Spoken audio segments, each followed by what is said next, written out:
el profesor Juan José Borrell. Bienvenido, Juan José. ¿Qué tal, Hugo? Muchas gracias. Bueno, buenas tardes a todos. Les agradezco la participación. Es un gusto. Esta situación crítica de la pandemia también nos permite, a través de todos estos circuitos, acercarnos.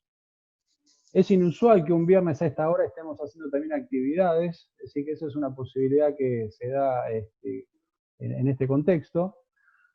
Y bueno, y quería agradecer en particular a Hugo por la gentil invitación que me ha cursado, y también a Carlos Gutner, que nos hemos cruzado tanto en la Escuela de Defensa como ahora en la Escuela de Guerra, y gentilmente también ha venido siguiendo toda una serie de actividades como la presentación del libro Geopolítica de Alimentos, y bueno, y ahora este encuentro.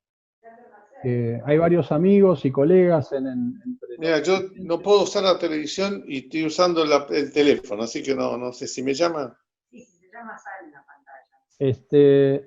La idea sería, bueno, hacer una presentación de algunos de estos temas vinculados a la geopolítica, a los escenarios geopolíticos y a el contexto de pandemia, post-pandemia, en relación a cuáles son los desafíos y oportunidades que se presentan para Argentina.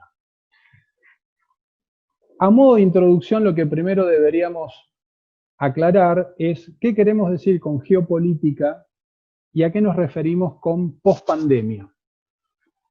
Es decir, en principio, geopolítica, ese conocimiento que parecería ser que ahora muchos hacen uso fácilmente, una palabra que suena hasta parece rimbombante, la que muchos utilizan para jerarquizar también sus análisis, como yo siempre le digo a los cursantes en la Escuela de Guerra, muchos hablan de geopolítica, pero pocos son realmente geopolíticos o han estudiado el método geopolítico.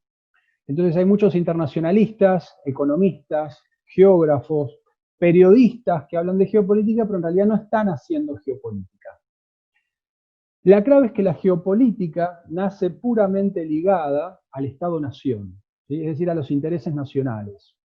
En este sentido, la geopolítica, como un conocimiento al servicio del Estado-Nación, nace alejado del paradigma de estudios de la modernidad, del paradigma de conocimiento, el cual entendía que el conocimiento, las ciencias, son neutrales, objetivas, libres, de libre acceso, de carácter universal, y cualquiera puede acceder a ese conocimiento, y ese conocimiento es aplicable para todo el mundo.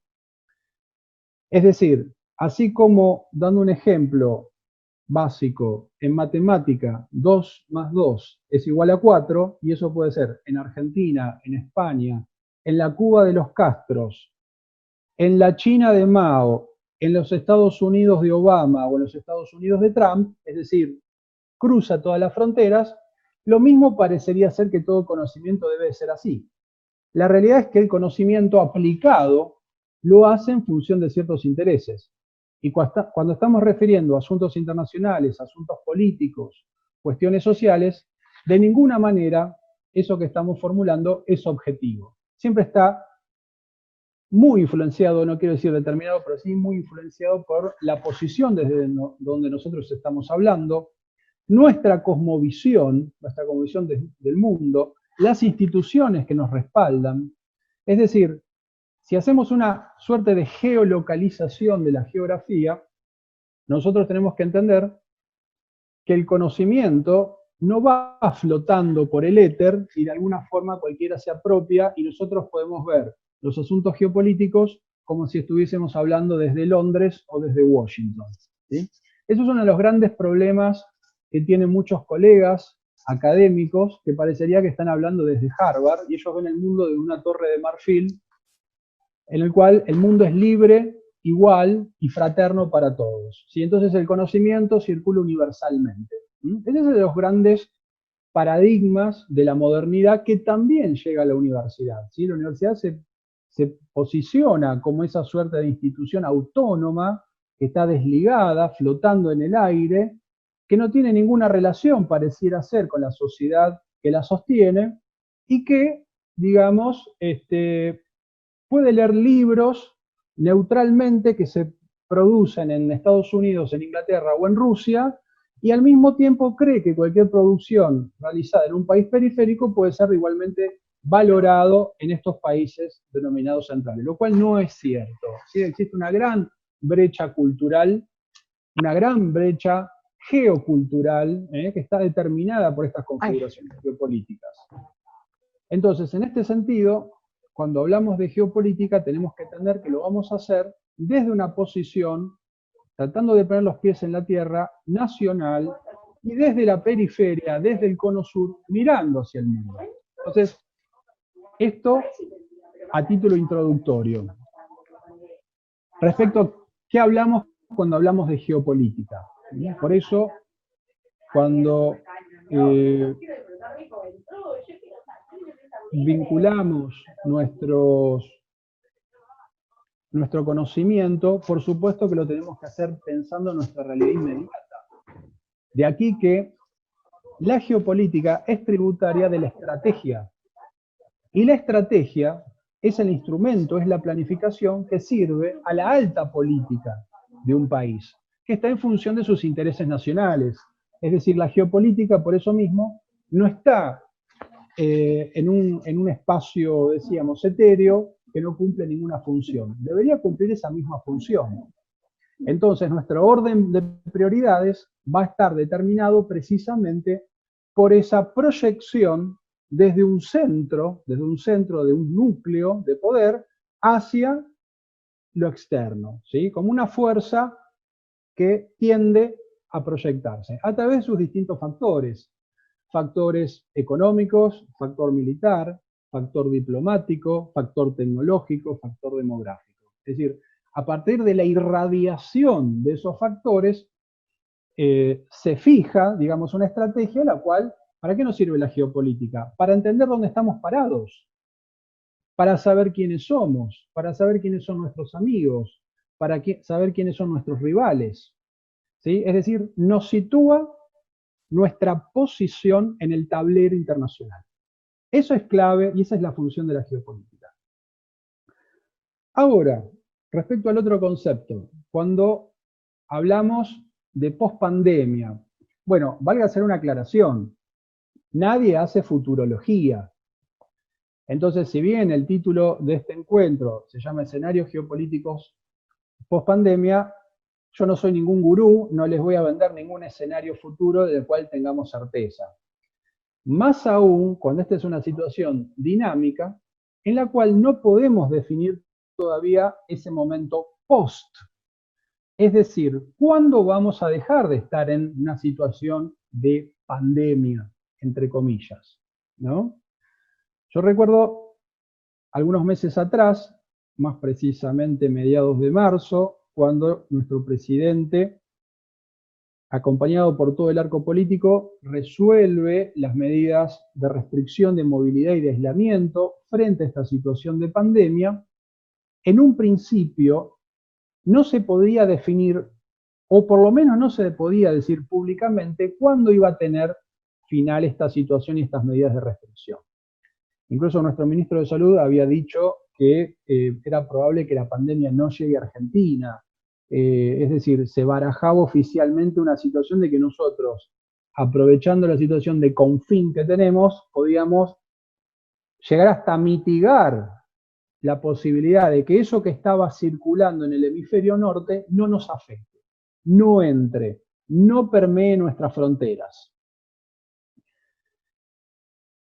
En aquel contexto, digamos, a medida que iba avanzando este virus, conocido como COVID-19, se fue generando en el imaginario colectivo algo que yo, parafraseando a un autor clásico, decía, bueno, parecería ser que un nuevo fantasma recorre el mundo. El caso es que en aquel momento parecería ser que el fantasma no era el del capitalismo, sino era una entidad que, como no se podía ver, no era visible, era de carácter microfísico, y estaba matando personas es decir, iba devorando vorazmente, ¿no? Una gran cantidad de personas, tenía víctimas, ¿sí? Y se habían generado toda una serie de frondosas elucubraciones, de discursos, se hacían analogías con el contexto de la peste negra europea en el siglo XIV, que había diezmado a la población de Europa, es decir, vamos a sufrir lo mismo.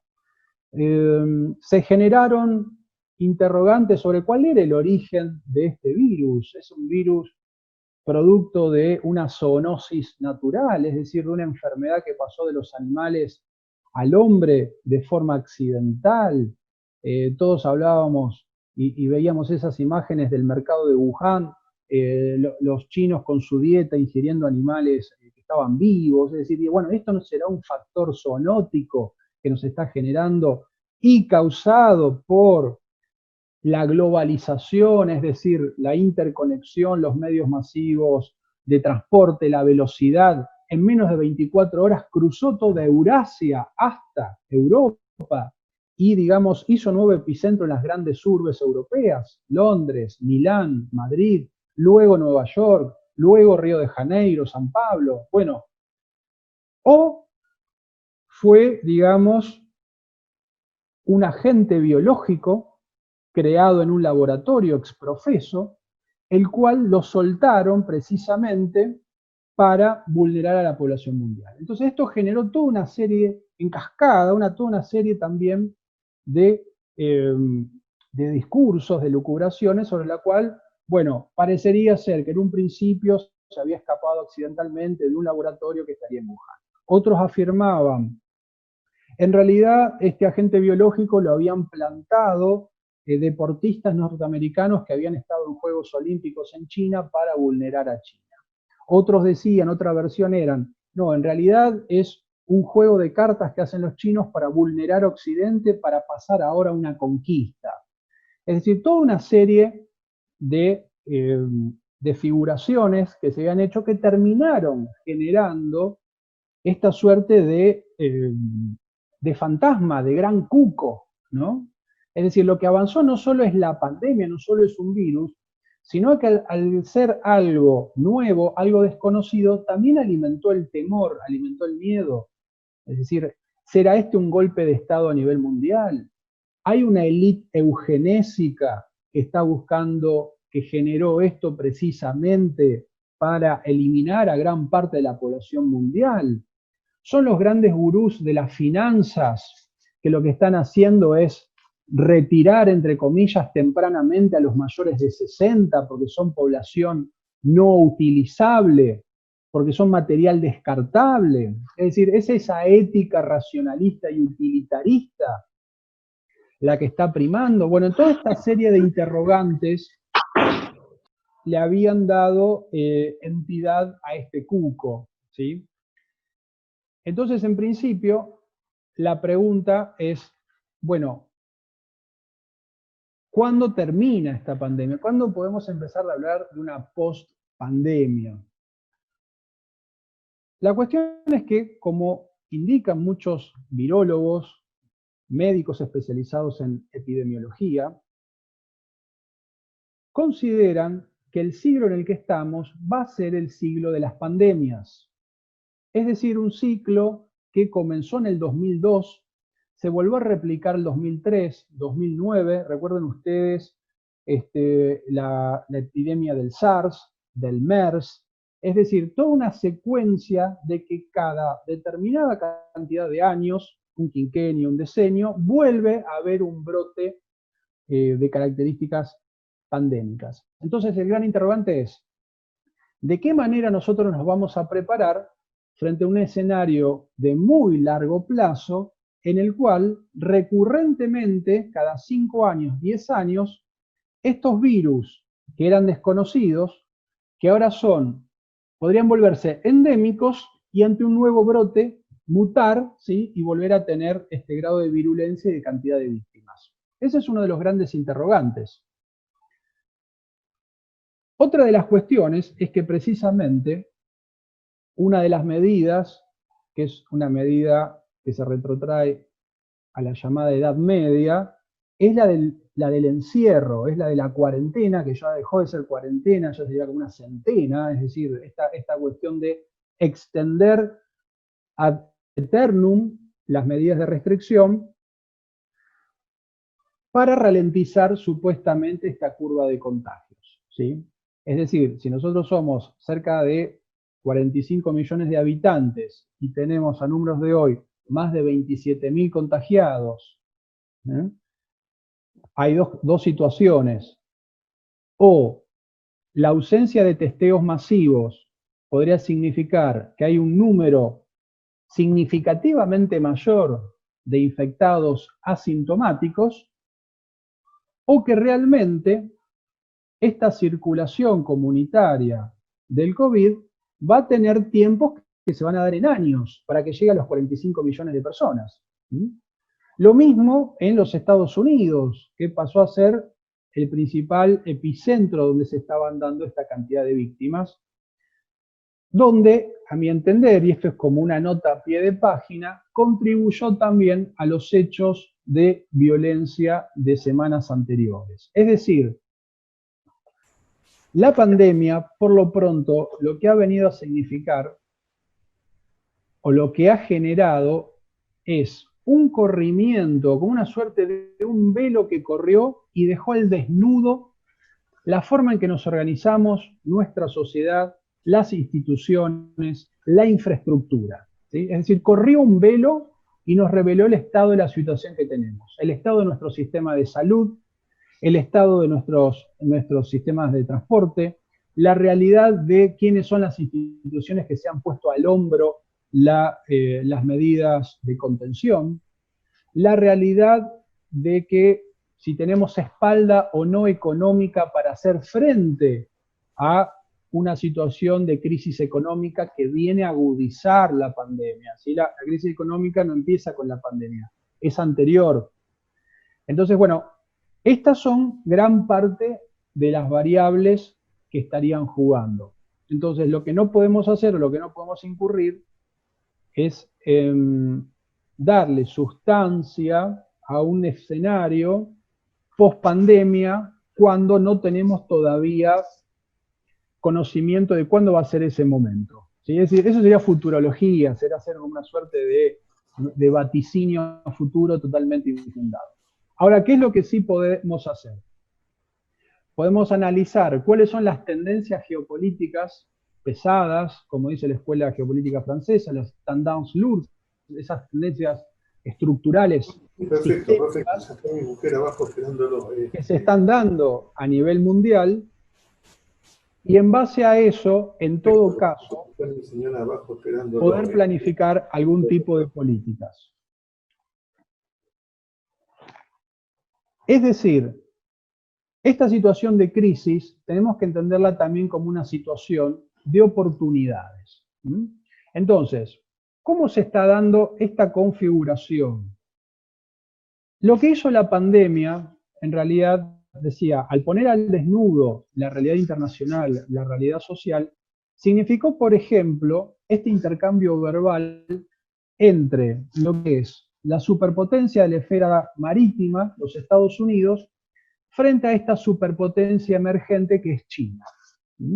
Es decir, el juego retórico, diplomático, de mutuas acusaciones respecto a cuál era el origen del virus, precisamente lo que ha hecho es incrementar las tensiones al punto de que actualmente la relación con China respecto a los países de la angloesfera, sobre todo con los Estados Unidos y en particular también con Australia, ha escalado a un nivel de tensiones que se sumó a la anterior mal llamada guerra comercial que tenía China con los Estados Unidos. Casualmente, una nota del Global Times, que es un periódico chino del día de ayer, mencionaba el hecho de que diplomáticamente China estaba instando a Australia que no le convenía entrar en esta nueva guerra fría impulsada por la gobernación Trump, porque se podría ver perjudicada en la cantidad de estudiantes que van a a realizar sus estudios a China, que es el 25% de la matrícula de las universidades australianas, los cortes de carne y la importación de cereales desde Australia.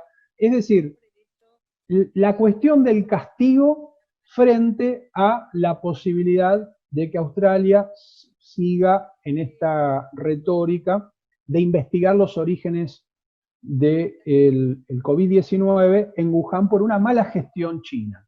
Es decir, en este juego de espías también, la red Five Eyes, 5 ojos, que es un circuito de inteligencia que reúne los sistemas de inteligencia de los 5 países de la anglosfera, Estados Unidos, Gran Bretaña, Canadá, Australia y Nueva Zelanda, desmintió que habían hecho un reporte que tuvo bastante resonancia, diciendo que China había deliberadamente soltado este virus. Pero sí que habían ocultado información inicial, que el número real de muertos no lo dijeron, y que habían presionado a la Organización Mundial de la Salud para que su informe sobre la situación del virus en China no sea tan alarmista. A esto se sumaron otras instituciones del mundo atlántico, se sumó el Servicio Estatal de Información alemán, se sumó la prensa francesa. Es decir, es como que una reconfiguración de actores que integran la OTAN apuntó en este contexto a la situación con China. Esto genera un gran interrogante, que es que ha generado ríos de tinta en estos últimos meses.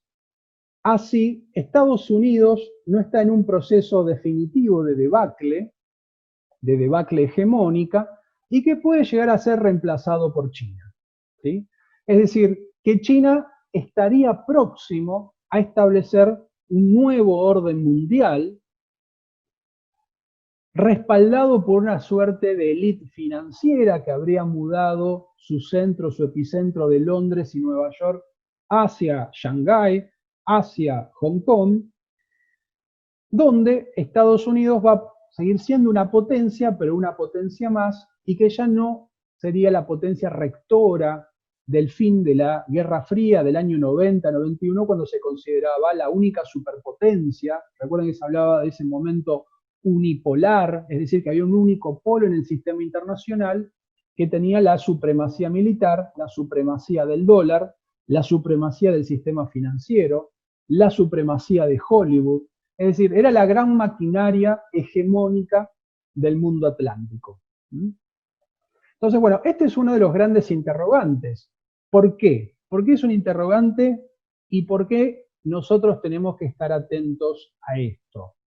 Porque si bien yo al principio decía que la geopolítica tenemos que pensarla desde nuestra posición nacional hacia afuera, a nivel global lo que determina el juego geopolítico es este nivel macro estructural de juego entre superpotencias. Es decir, es como el andamiaje. Y todos los movimientos, todos los reacomodamientos de estas superpotencias tienen una incidencia muy fuerte en los niveles inferiores, en los niveles regionales geopolíticos y en los niveles locales. Y esta es la segunda advertencia que quiero hacer respecto a cómo pensamos nosotros el tablero geopolítico internacional. Es decir, si nosotros vemos nuestra historia reciente, nuestra historia contemporánea desde nuestro ombligo, nos estamos perdiendo la película mayor, que es la interacción entre las superpotencias y entre las potencias regionales. ¿Por qué? Porque las superpotencias, todas las superpotencias, que en este caso en el mundo habría 3, Estados Unidos, China y Rusia, tienen muy claro que tienen que proyectar poder para mantener su posición de potencia, ¿sí? Y esta proyección de poder la hacen en el marco de todos estos factores que antes mencionábamos, dentro de la mayor cantidad de factores posibles: económico, militar, demográfico, tecnológico, cultural. Ahora, esta proyección de poder, ¿qué es lo que hace? expande las zonas de influencia de estas potencias. Es decir, esa proyección de poder, como todos sabemos, no se frena a donde están las fronteras políticas de un país porque respeta el principio sacrosanto de la soberanía. Ah, no, yo hasta acá proyecto porque más acá de esta frontera, de este mojón, estás vos. No, esa es otra de las grandes falacias del liberalismo. Y es una de las falacias que nos enseñan desde la escuela primaria, cuando nos muestran el mapamundi, que cada país tiene un colorcito, y que nos dicen que cada país es soberano y se respeta ese principio de la igualdad, la libertad y la fraternidad en el sistema internacional. Es una gran falacia. Precisamente se dan dos fenómenos. Hay capitales que no pueden ejercer la soberanía en todo el territorio que tienen en el mapa, es decir, en ese dibujo, en el mapamundi, no pueden asegurar su soberanía, y ese territorio deviene en res nullius, tierra de nadie, como pasa en muchos países del África subsahariana. Ahora se da el segundo fenómeno, que es que muchos países que son potencia, para no decir la mayoría, proyectan poder mucho más allá de sus fronteras, mucho más allá de ese dibujito en el mapamundi, ¿sí? Tiempo atrás lo hacían cruzando las fronteras, expandiendo la frontera, engullendo otros estados, ¿sí? Con cuerpos expedicionarios, con una invasión, con una ocupación. Hoy en día lo hacen de forma quirúrgica, lo hacen expandiendo su moneda, lo hacen expandiendo sus corporaciones, lo hacen expandiendo sus realizaciones audiovisuales, lo hacen expandiendo su población, lo hacen expandiendo su religión, lo hacen expandiendo sus patentes y sus matrices tecnológicas. Es decir, y de esa forma proyectan poder y tienen zonas o áreas de influencia subordinada, ¿sí? El gran interrogante, que es que nosotros todavía no podemos dilucidar, es dentro del área de qué potencia estamos nosotros, ¿sí? ¿Por qué? Porque el mapa de la geografía política, ese mapamundi, que nos puso unos lentes opacos, que nos imposibilitó ver siempre la realidad, trazó un mapa donde está Argentina, enfrente tenemos un país que se llama Uruguay, del otro lado un país que se llama Chile, algo que se llama Atlántico Sur, esa pelea verbal por si llamamos Malvinas a los Falklands, la declamación de que la Antártida es nuestra, es Argentina, ese gran territorio que se llama, ese gran espacio marítimo que se llama Atlántico Sur, y el territorio no patagónico hacia el norte del Amazonia y demás. Eso en realidad lo que nos hace es impedirnos ver cuáles son esas configuraciones espaciales de poder. Entonces, el gran interrogante es, bueno, nosotros somos un país que ha estado desde después de nuestras independencias subordinado en un área de influencia británica. Somos un país que no quiso subordinarse dentro de un área de influencia norteamericana después de la Segunda Guerra Mundial. ¿Dentro de qué espacio geopolítico vamos a estar en este siglo XXI? Y derivado de ello, en la pospandemia, ¿va a haber una reconfiguración de estos espacios geopolíticos en base a los cuales tengamos que volver a repensar nuestras alianzas? Entonces, bueno, esto es fíjense ustedes que esto hace a la identidad geopolítica que tiene un país. Toda potencia tiene muy claro cuál es su lugar en el mundo, cuál es su esfera, cuáles son las otras potencias, cuáles son sus rivales, quiénes son sus vasallos y hacia dónde tiene que proyectar poder. Una de las grandes tragedias de los países que no son potencias, y con esto desde la periferia humildemente le respondo al politólogo norteamericano John Mearsheimer, que habla de la tragedia de los grandes poderes, de la tragedia de la política. Bueno, nosotros no somos un gran poder, por eso tenemos que hablar de la tragedia de los países que han perdido su poder. ¿Cuál es nuestra identidad geopolítica? ¿Quiénes son nuestros aliados? ¿Quiénes son nuestros rivales? ¿Detrás de qué potencia nos vamos a alinear, si es que nos vamos a alinear con alguna? Entonces, precisamente, no poder definir esta identidad geopolítica también deja, en cierta forma, renga a la estrategia. porque no puede planificar hacia dónde va, con qué elementos, con quién y contra quién. ¿Quiénes son los que van a amenazar esos intereses nacionales? Entonces esto es clave entenderlo. La situación actual es que hay una tensión hegemónica a nivel estructural, a nivel estratégico, porque China es un país que más allá de la contención que se le está realizando en toda la zona que va desde el estrecho de Malaca, de lo que era antes la Indochina, hasta el mar del Japón, es decir, esa media luna que incluye el llamado mar sur de la China, digo, más allá de la contención que se le está buscando hacer, más allá de digamos, el caos político por Hong Kong, que el gobierno central de Beijing está buscando alinear y disciplinar, el dilema de si Taiwán va a ser engullido por el continente. La realidad es que China ha ido mucho más allá de esa frontera, se ha proyectado, y no como dicen muchos internacionalistas, por la ruta de la seda, reproduciendo, digamos, ese camino que iría por el centro de Eurasia, pasando desde el Himalaya, el Taklamakan, ¿no? El Hindu Kush, Persia, hasta Europa, sino que realmente se ha configurado como una potencia talasocrática. Es decir, es una potencia que se ha expandido por el mar. China, como potencia, viene desde el mar. Por eso, en el marco del sistema internacional, pidiendo entrar a la Organización Mundial del Comercio, sin disparar un solo tiro, China realizó toda su expansión económica y de infraestructura en el África subsahariana, en diversos países del Índico, ha establecido bases navales, lo está haciendo actualmente en el Mediterráneo y por supuesto lo ha hecho también en nuestra geografía, lo ha hecho en América del Sur, en particular en el Cono Sur y otros países de la región andina.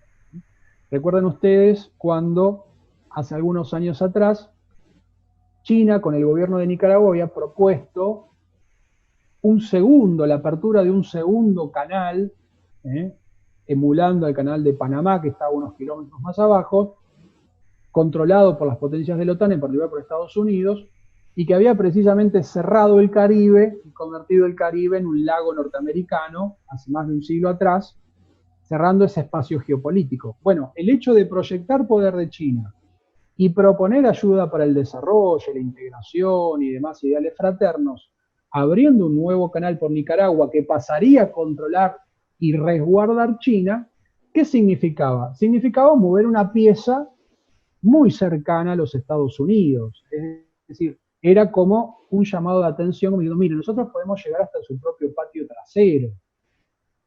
Por supuesto que todavía no se dio, ese canal no se construyó, pero digamos, toda la relación económica que ha establecido hasta ahora China, como dice Javier Badel, que es un internacionalista muy interesante, es argentino pero vive en Brasil, ya hace algunos años, este gran dragón lo que ha hecho es reconfigurar relaciones tipo centro-periferia con todos los países de América del Sur. Es decir, ¿qué es lo que ha establecido? Una relación donde los países periféricos exportan materia prima en bruto y este país se compromete a cambio a construir, digamos, infraestructura, a prestar dinero, a asistir en proyectos de desarrollo y demás, ¿sí? Es decir, bajo este concepto paraguas del desarrollo y la integración, en realidad lo que está haciendo es configurar nuevas esferas de influencia. Precisamente ¿dónde? En un espacio, el Cono Sur, donde históricamente se solaparon la zona de influencia británica con la zona de influencia norteamericana. Entonces, en este sentido, nosotros estamos ubicados en una región donde llega el espacio de poder marítimo británico. Recuerden ustedes que para los británicos el mundo se piensa desde el mar, ellos son una gran potencia talasocrática, por eso conservan todavía Gibraltar, por eso conservan todas las islas y enclaves en el Caribe, las islas de Ascensión, Malvinas. Diego García en el Índico, es decir, puntos y enclaves que le permiten la navegabilidad. Al mismo tiempo, esto se superpone con la diplomacia y con las presiones de los Estados Unidos hacia América del Sur, y en los últimos años, en los últimos casi 20 años, con la cada vez mayor presencia china en el hemisferio. ¿Sí? Entonces, ante esta situación, lo que tenemos que interrogarnos nosotros es decir, bueno, ¿de qué manera esta situación a nosotros, que se puede presentar como un gran desafío, nos permite ciertas oportunidades y ciertas ventajas? Hago una pausa, me parece que alguien tiene el micrófono prendido. Fíjense por favor si alguno quedó con el micrófono prendido. Bien. Entonces, en este sentido, cuando nosotros hablamos de ese nuevo, si que va a haber un nuevo orden internacional, ¿sí? ¿Qué es lo que implica ese nuevo orden internacional? Por un lado, implica una oportunidad para nosotros de crecimiento, ¿sí? Porque ese orden internacional, como cualquier orden internacional, ¿qué implica? Implica una estabilidad, la cual es una paz, que es la que se impone después, en todo caso, de una pugna, de una pulseada de fuerzas, ¿sí? En algunos casos se define con una guerra, con un conflicto convencional, como cuando, después de la Segunda Guerra Mundial, el mundo que nosotros hemos llamado de la Guerra Fría, el mundo que empieza en el año 47-49, está determinado por quienes ganan la Segunda Guerra Mundial, en particular los Estados Unidos y la Unión Soviética. Y ese espacio que todavía está en disputa y que van a ir perdiendo paulatinamente Francia y luego Gran Bretaña, ¿no? Que puede reconfigurarse. Pero digamos, ese orden internacional, ese orden geopolítico post Segunda Guerra Mundial, que nosotros hemos dado a llamar Guerra Fría, ¿qué es lo que le da nacimiento? Le da nacimiento también a una serie de instituciones, en particular los organismos llamados multilaterales como Naciones Unidas, como la Organización Mundial de la Salud, estos señores que hoy en día aparecen todos los días diciendo y desdiciéndose al día siguiente. Surge la FAO, la Organización para la Alimentación y la Agricultura, que tuve la oportunidad de integrar la delegación argentina ante la FAO en las cumbres mundiales de seguridad alimentaria del 2011 hasta el 2019. Surge la UNESCO, surge el Tribunal de la Haya, es decir, surge todo un sistema internacional en la cual la clave de este mundo marítimo, de esta esfera marítima, está dada, el centro de gravedad está dado por la contención de la Unión Soviética, pero esto es algo que tampoco hablan nuestros internacionalistas, que es la contención del tercer mundo.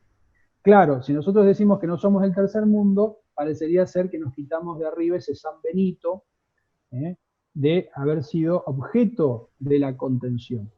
Pero Argentina, como un país que era considerado parte de Latinoamérica, era parte de ese tercer mundo, aunque nuestras élites y nuestros militares y nuestros empresarios se consideraban parte de Occidente. Para la élite que domina este mundo, para la angloesfera, para esa configuración cultural anglo-norteamericana, nosotros pertenecemos a una suerte de escalón inferior con todo el mundo mal llamado latino, lo mismo que España, Italia, es decir, estaríamos con una suerte de escalones inferiores y nosotros estaríamos en un escalón aún más abajo de los asuntos internacionales. Es decir, seríamos parte de ese tercer mundo, por más que nosotros declamemos que no somos tercer mundo por origen étnico, por idioma, por creencias religiosas, por historia y demás. En ese orden que surge después de la Segunda Guerra Mundial, nos constituyen en tercer mundo. Y surge esta idea del sujeto objeto del desarrollo. Es decir, aquel habitante del tercer mundo, el cual hay que elevarlo de su subcondición porque no pudo superar el estado de naturaleza. Es decir, estoy haciendo referencia, para aquellos que no están familiarizados, con toda la doctrina de la filosofía política anglosajona y con la doctrina contractualista. ¿Sí? Es decir, para uno de los máximos referentes de la filosofía política anglosajona, Thomas Hobbes, el mundo es un mundo que está en estado de naturaleza y el hombre es malo por antonomasia, es malo por naturaleza. ¿Sí? Entonces, librado a sí mismo, lo que hace el hombre es ser lobo del hombre. Es decir, el hombre compite, se roba mutuamente, se hace daño, se asesina. Entonces lo que necesita es un régimen absoluto que lo disciplina, que lo rija y que lo ordene. ¿Sí? La libertad está fuertemente vinculada a esta férula ordenadora. Esta concepción, este espíritu que está basado en una teología que es la teología calvinista, que es propia y es, digamos, la esencia del mundo anglosajón, encuentra su enemigo en el mundo de la tradición hispánica, que tiene otra concepción ética. Pero ¿qué dice? Viven en estado de naturaleza, no lograron subirse al tren del progreso.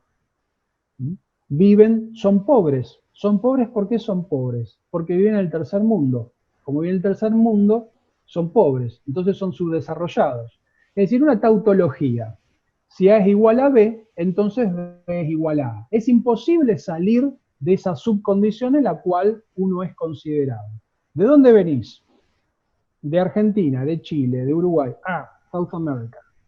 ¿Sí? Es decir, ya ocupas un lugar.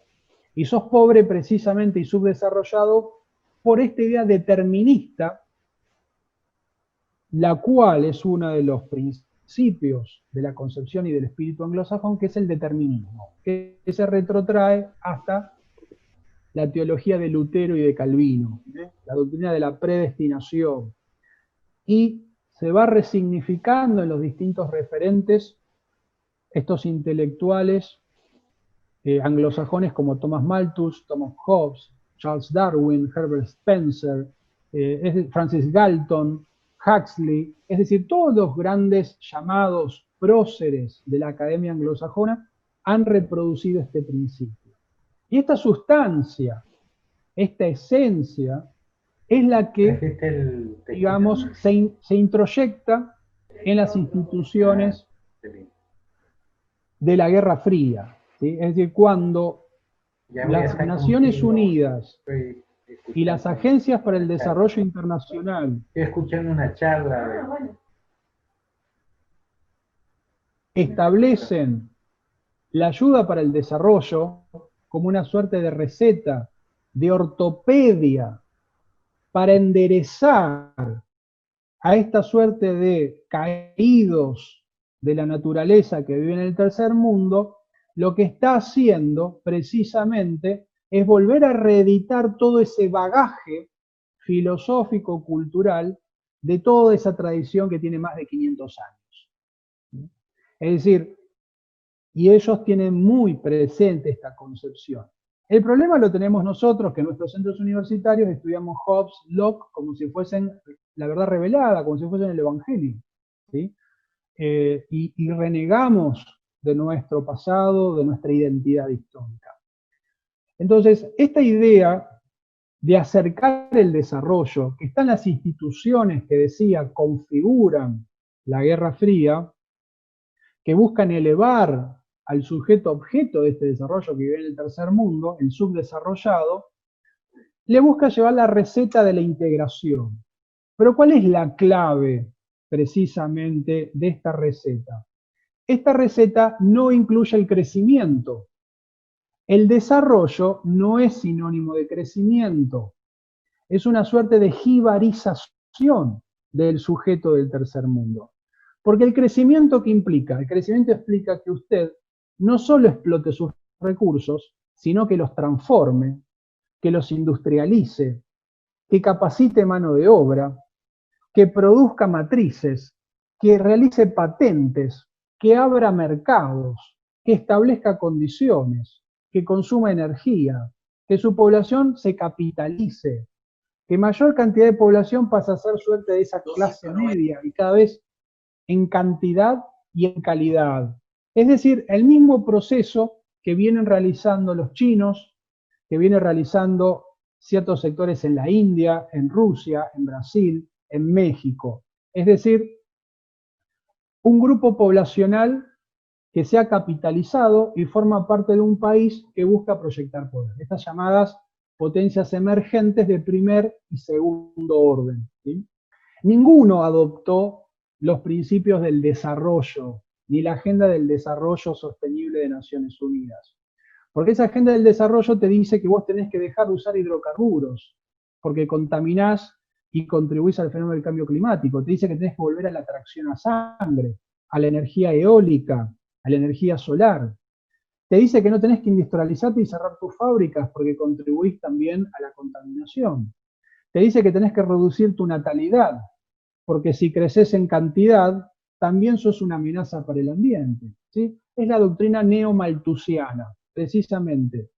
Contener a los nativos de la periferia, porque si precisamente dejan de estar en estado de naturaleza y pasan a ser una sociedad ordenada, que crece, que construye sus factores de poder, son precisamente un actor más que compite por la torta limitada de recursos que existen en el planeta.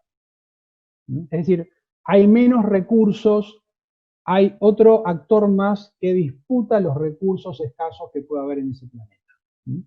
Entonces acá se reedita esta figura que la Comisión Trilateral a principios de los años 70 reconfigura en la División Internacional del Trabajo, de que los recursos no alcanzan para todos, por lo tanto lo que hay que hacer es reducir la población mundial. Entonces, esto que es la columna vertebral de la Guerra Fría, cuando nuestros académicos se la pasaron hablando que el gran problema de la Guerra Fría era el enfrentamiento entre la democracia occidental y el comunismo y la posibilidad de la guerra atómica. Es decir, estaban distrayendo y estaban siendo funcionales precisamente esta contención del tercer mundo. El gran interrogante que nosotros tenemos es, esta doctrina de la contención para el tercer mundo, llamada desarrollo, ¿vuelve a aparecer cuando termina la Guerra Fría? ¿Vuelve a aparecer en la posguerra fría? Por supuesto. Se reedita esta figura y dentro de este orden internacional de posguerra fría se establecen estos objetivos del desarrollo para todos los países, ¿sí? Entonces, fíjense ustedes que, bueno, acá podríamos hablar, no viene al caso, ¿no?, de estos llamados objetivos del desarrollo del milenio, los objetivos del año 2000 que se formulan para el año 2015, que no se cumplen, la pelota se vuelve a patear hacia adelante, hacia el 2030. De eso sí creo que podemos hacer futurología y decir que en el 2030 tampoco se van a cumplir y los van a volver a patear hacia el 2050. Es decir, ¿por qué? Porque precisamente todos estos países emergentes, en particular China por lejos, no van a aplicar, no están aplicando, no vienen teniendo esa conducta de aplicar el corsé que reduce sus factores de crecimiento. El gran interrogante que tenemos nosotros es, bueno, ¿cuál es nuestra situación? ¿Cuál es la situación de Argentina? ¿De qué manera nosotros entendemos esto? ¿De qué manera nosotros nos posicionamos en este supuesto nuevo orden, si es que va a ser nuevo o va a ser más de lo mismo, y en base a qué criterio? Entonces esto es clave entenderlo. Porque venga China, y sea nuestro alineamiento con China, o vuelva a ser, o sea parcial con los Estados Unidos, o con algunos otros actores, esto lo tenemos que tener bien en claro. Porque la receta ortopédica del desarrollo no incluye, lean la letra chica, el crecimiento. Porque el crecimiento implica autonomía, o un camino, ¿sí? Es un horizonte, es algo que uno va, no termina en un lugar, pero tiende hacia ese horizonte, ¿no? Entonces, bueno, en este sentido, la pregunta es, China, que es un régimen autoritario, dirigido por un partido único, no conocen lo que es la votación, no es transparente, no tiene legitimidad en cómo, lo estamos viendo en estos días, cómo está gestionando la crisis en Hong Kong, cómo gestionó la información respecto a la pandemia. ¿Va a ser el nuevo supuesto líder de ese orden internacional? ¿O se va a trasvestir de democrática, de transparente, en todos los instrumentos del soft power chino que nadie lo cree, el poder blando chino, que no tienen éxito, ¿sí? Sirve nada más para que algunos gauchos se hagan un viajecito gratis a algún centro académico en Beijing o en Shanghái. Pero el soft power, el poder blando, la propaganda china, no tiene raíz, no agarra, no prende, por más esfuerzo que hagan. ¿Con qué prenden? Con el bill metal. Es la única forma la cual han tenido penetración en todos los países, ¿sí? Ahora, ¿estamos dispuestos nosotros a cambiar de collar frente a una nueva potencia que se viene configurando de esta manera? Porque las relaciones que va a establecer no son fraternas, no son entre iguales.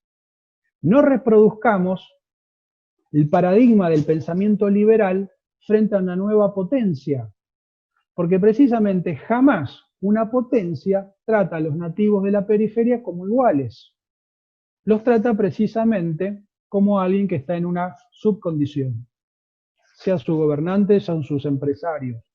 Para un gigante pantagruélico como es China, 45 millones de habitantes es casi la población de una de sus ciudades, ¿sí? Nuestro PBI es la quinta parte del PBI de una de sus ciudades, de su territorio efectivo, que no es de sus principales ciudades. Es decir, somos un plato muy apetitoso. Entonces, me parece que en este sentido lo que nos está faltando a nosotros es una estrategia para poder pensar qué caminos vamos a seguir en la pospandemia. Porque la pospandemia también es un tiempo de impas, de que parecería ser de suspensión de las actividades, suspensión de lo político. Lo político siempre está funcionando, pero parecería ser que el comercio internacional se ralentiza, caen las bolsas, nuevas medidas de inocuidad y seguridad y de higiene se van a establecer, el comercio y las comunicaciones de transporte aéreo se han suspendido, pero cuando todo eso se vuelva a poner en marcha, cuando el mundo vuelva, digamos, a un mundo que va a seguir siendo global, es decir, lamento, pero a mi entender la globalización va a seguir porque no está determinada por un solo factor, es decir, todo tiende hacia esta globalidad. Uno de los grandes interrogantes que vamos a tener es, bueno, precisamente, ¿qué camino vamos a emprender? Y para eso es funcional la geopolítica, porque la geopolítica nos da ese mapa, esa radiografía de dónde estamos ubicados. Si les parece entonces, Hugo, lo que podemos hacer es un espacio para preguntas, porque en todo caso yo entiendo que quizás en el intercambio de preguntas surja alguna cuestión que podría ser interesante. Y en todo caso, de estar relacionada con esta temática, ¿no? Y estar dentro de mis posibilidades de responder, podría profundizar un poco más. No sé si te parece, Hugo, que hagamos eso.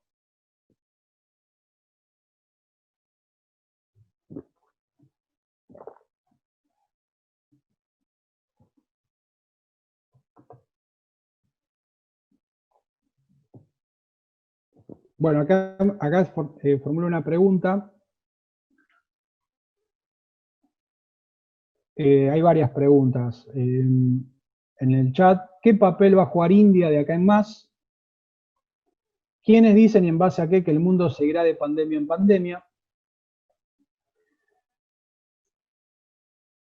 Y si hay cierta intencionalidad en el tema de los virus, en esta cuestión de los virus genéticamente modificados. Bueno, son tres tipos de preguntas diferentes. Una de las claves es que India tiene la función de hacer de yunque respecto a la expansión de China hacia Medio Oriente, ¿sí? La función precisamente de China está digamos, pegada, la falda del Hindu Kush y del Himalaya, es precisamente contener en Medio Oriente y en el Índico la expansión de China. Esa es la función geoestratégica que cumple la India, y precisamente su función en el Índico es evitar lo más posible la proyección de China. Es decir, frenar, desordenar, volver insostenible lo más posible la proyección naval china en el Índico y del Índico hacia precisamente el estrecho de Hormuz, hacia lo que es el canal de Suez y por supuesto hacia el Cabo de Buena Esperanza y de ahí al Atlántico Sur. La clave precisamente, según entienden algunos geopolíticos, es que China podría convertirse en el mediano plazo, es decir, India estaba diciendo, en unos 20 años, máximo 30 años, en una cuarta superpotencia, ¿sí? Es decir, sumándose a Estados Unidos, Rusia y China, una cuarta superpotencia con su propia esfera de influencia, la cual, como toda superpotencia, debería tener la capacidad de denegar acceso al espacio geopolítico propio. Entonces, esa sería la función que mientras tanto debería cumplir la India. Lo mismo el Japón. Japón ha entrado en una dinámica de rearmamento. Recuerden ustedes que tras la derrota en la Segunda Guerra Mundial y las imposiciones del general Douglas MacArthur, las condiciones de la derrota del Japón, una de las restricciones que tiene es no volver a reconstruir su poderío militar.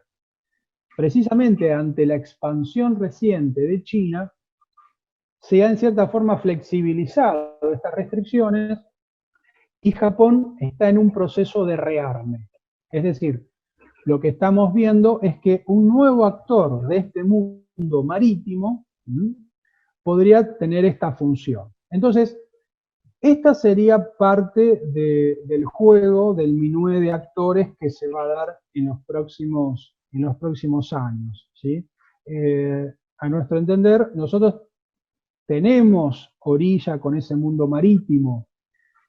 Lo que no podemos hacer es descuidar nuestra relación en el cono sur. Como decía el general Guglielmelli, nosotros somos un país peninsular, somos una península que está encastrada en América del Sur. No somos una isla flotando en el Atlántico. Es decir, no podemos darle espalda al interior, a la pampa, a nuestra región norte, porque es lo que nos vertebra con nuestros vecinos, ¿sí? Es decir, nuestra geopolítica primero es cono sur, después es mundial. Porque recuerden lo que dijimos al principio, desde el núcleo hacia afuera. Ahora, ese afuera va a llegar a nuestro núcleo, ya llegó, está llegando. El tema es de qué manera nosotros nos posicionamos frente a esos actores. Ahora, la otra pregunta, que es menos de carácter geopolítico y tenía que ver con la cuestión de las pandemias, esto es algo que me he tomado el trabajo en los últimos meses de seguir a distintos biólogos, virólogos y epidemiólogos. En particular de todos los que escuché un doctor argentino, Carlos Guzmán, que está radicado en Alemania hace muchos años, y él refería precisamente a que no existe una vacuna universal, no existe la bala de plata que conjure a un monstruo. ¿Por qué? Porque los virus tienen la particularidad de una alta capacidad de mutación y hay que ver la respuesta que tienen en cada nicho ecosistémico, con cada población, en cada grupo etario, en cada grupo socioeconómico.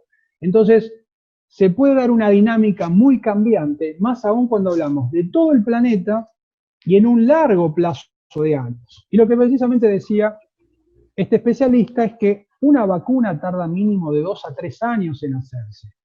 Es decir, cualquiera que diga que ya tiene la vacuna es porque no es vacuna o porque ya esto estaba pensado desde antes. Pero es decir, es interesante la postura de los virólogos porque corren un poco toda esta nebulosa de que la solución va a ser una vacuna, va a ser la suerte de la panacea y la bala de plata. Lo que dicen que en realidad entramos en un mundo cada vez más globalizado, donde también ha avanzado la frontera agrícola sobre los ecosistemas, hay mayores intercambios entre las personas y demás, es decir, se han borrado esas fronteras entre los nichos ecológicos, ha aumentado también este intercambio de patógenos. Entonces, una posibilidad es que se sigan dando estos fenómenos como se vienen dando. Ahora, la posibilidad técnica de modificar genéticamente también virus existe. Ese es otro factor, es decir, nosotros con nuestras universidades, laboratorios, cantidad de investigadores y demás, tenemos la capacidad para poder determinar si un agente fue creado en un laboratorio, es decir, es un agente biológico creado en un laboratorio, es un ataque biológico. ¿Tenemos forma de mitigarlo? ¿O solamente tenemos las universidades para formar los empleados gratis de las grandes corporaciones que después patentan los fármacos? ¿Sí? Es decir, yo soy universitario y soy muy crítico de la universidad, ojo. ¿Sí? Es decir, ¿cuál es la función de la producción del conocimiento dentro de este escenario? En la última directiva de defensa del año 2018 del anterior gobierno, se menciona la cuestión de un ataque biológico porque hay que mencionar el ataque biológico, ¿sí? Es decir, como se habla de la carrera espacial, pero no tenemos, o por lo menos no existen esfuerzos, o se han desandado muchos caminos, como lo que tenía el CITEFA, para lo que es la defensa en caso de guerra química y guerra biológica. Gran parte de los conflictos a futuro van a ser de características asimétricas, con instrumentos asimétricos, no perceptibles, caballos de Troya. Entonces, precisamente hay que pensar en estos agentes biológicos como parte de la nueva normalidad, y no con una vacuna que los vamos a mitigar. Porque con una vacuna vamos a entrar en un nicho, y cada tanto se va a reactivar, y en el nicho va a haber que volver a reactualizar. Va a ser como el software de la computadora, que cada tantos años te lo tienen que actualizar. Es decir, entramos en un nicho biológico regulado, si nosotros no conocemos la matriz. Acá no se trata de hacer una vacuna, se trata de quién controla las matrices biológicas.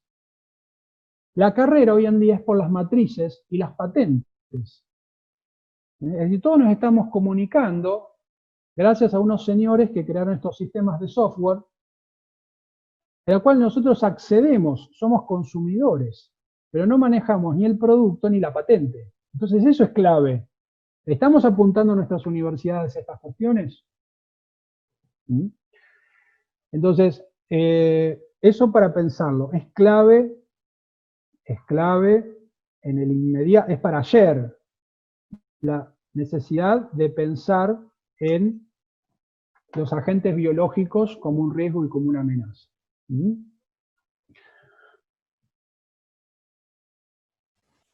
Hola, Hugo. Ricardo. Hola, Juan José. Acá hay una pregunta de Ricardo que dice, si asumimos un mundo multipolar en movimiento, ¿cuál sería la mejor estrategia argentina para tener mayores grados de libertad para retomar algún modelo argentino? Bueno, no creo tener la respuesta, solamente voy a dar mi visión y espero que contribuya. Creo que eso lo tendrían que responder diversos especialistas, porque no existe una única respuesta. Es decir, precisamente para eso están los consejos y los estados mayores y los grupos de pensamiento y asesores que tienen los gobernantes, donde están constituidos por diplomáticos, militares, economistas. A mi entender, siempre, digamos, a no ser que haya un alineamiento directo con una superpotencia en un momento unipolar, a la inversa, estar con los botines de punta, como decimos en Argentina, con esa superpotencia, significa la ruina.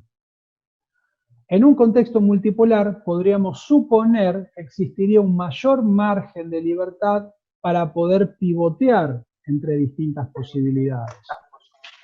El tema es que no sé si nosotros tenemos claro cuál es ese camino al que nosotros tenemos que dirigirnos.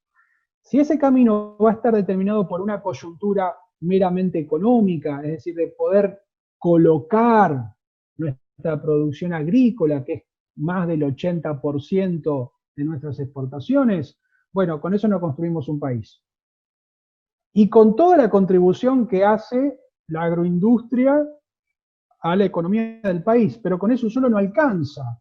¿Se entiende? No somos Uruguay. A no ser que queramos ser un país reducido en territorio como Uruguay. Esa es otra opción. ¿Sí? Porque un país que es la octava superficie del mundo, que tiene 45 millones de habitantes, los cuales ya cerca del 40 está bajo la línea de la pobreza, si no más, no se endereza con la exportación en bruto de materias primas.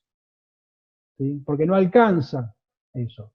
Entonces, precisamente, la definición frente a ese mundo, sea multipolar o sea unipolar, tiene que estar dada por nuestras condiciones internas. Por eso yo decía recién, ese orden mundial, sea como sea, está bien, sea multipolar, sea bipolar, lo que sea, que en algún momento puede llegar a ser estable.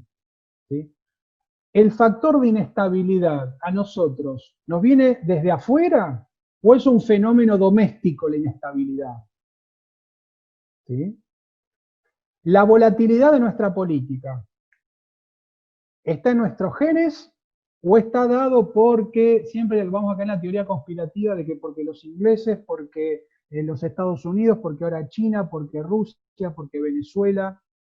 Es decir, ¿de dónde está el factor causal de nuestra inestabilidad política? De poder establecer un único modelo económico-político, una estrategia que indistintamente de qué partido tenga la presidencia, esa estrategia sea inamovible y cambie únicamente en lo cosmético, ¿sí? En pequeños detalles, pero no de forma estructural, que todo se tira al tacho.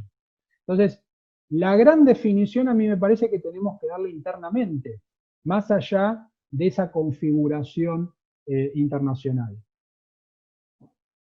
Perfecto. Hay otras preguntas que son públicas. Por ejemplo, Felipe dice, ¿el interés de China hacia la Argentina es solo geopolítico o hay intereses hacia nuestra materia prima en razón que somos un país minúsculo, similar a una ciudad de China? Pregunta Felipe. No entendí la pregunta. Dice que si el interés de China es, hay intereses hacia nuestras materias primas, dice, Sí. o geopolítico solamente, o geopolítico. Bueno, Sí. toda potencia lo que busca, decía, es tener sus propias áreas de influencia subordinadas. ¿Sí? Entonces, el gran interrogante respecto a cómo va a ser la hegemonía china es si únicamente va a establecer una economía de enclave, es decir, con infraestructura la cual succiona recursos, compra grandes corporaciones y se lleva los recursos en bruto, un poco como ha hecho en el África subsahariana, que a cambio deja una carretera, un puerto, un dique y demás, o en un futuro no muy lejano, el tipo de hegemonía de China va a ser de carácter clásico y va a implicar una ocupación territorial y el trasplantamiento de población sobrante de China hacia nuestro territorio. ¿Sí? Hasta que se pueda dar o llegue a darse ese escenario, lo que va a hacer China va a construir un espacio subordinado que le sirva de trampolín, de punto de apoyo en ese gran espacio marítimo que tiene su epicentro en Shanghái. Y entonces, por ejemplo, la base en Gadawar, que está en Pakistán, la base que construyeron hace poco en Bangladesh, la posesión total que tienen de la isla de Sri Lanka, de Ceilán, al sur de la India, precisamente por estos préstamos y créditos que le han dado, que el país no los pudo pagar, entonces hoy en día China maneja toda la importación y exportación que hace Ceilán, es decir, tiene un control total, y Ceilán tiene su propia bandera soberana, ¿eh? Es decir, no necesitan enviarle un cuerpo expedicionario para ocupar Ceilán. Ya está copado, está tomado. Entonces, lo mismo se está dando en diversos países. Entonces, la posibilidad de un puerto en Uruguay, la posibilidad, bueno, esta base satelital que tienen en Neuquén, en Bajada del Agrio, la base Gran Muralla en la Antártida, que esa la establecieron ya en la década del 80. Piensen ustedes que los chinos piensan en el muy largo plazo. Nosotros los argentinos pensamos de acá a la semana que viene y ya nos mareamos. Los chinos piensan en el muy largo plazo, ¿sí? Ellos vienen proyectándose hacia el mar ya desde la década del 80. Entonces pusieron su mojón con la base permanente de la Gran Muralla. Establecieron esta base en Neuquén. En el 2014-2016, al comprar Noble y Nidera, dos corporaciones anglo-holandesas, y conformar COFCO, son el principal exportador de granos de la Argentina, ¿sí? Entonces, ellos van proyectando poder de forma quirúrgica, se ofrecen con préstamos, con la construcción de puertos, la concesión de yacimientos, es decir, una configuración totalmente quirúrgica. ¿Qué es lo que ocurre? Tiene una gran estrategia detrás. Nosotros lo que tenemos es una coyuntura que necesitamos dólares, es otra cosa completamente diferente, no tiene nivel de comparación. No tiene nivel de comparación. Tenemos un grandote sentado en el sillón que le dice tráeme esto, tráeme lo otro, y nosotros por unas moneditas lo hacemos, pero el tipo está ahí ya sentado. ¿Se entiende? La figura es una metáfora, pero digamos, la presencia está. Y los compromisos, las potencias lo hacen valer. Los compromisos, reitero, las potencias lo hacen valer.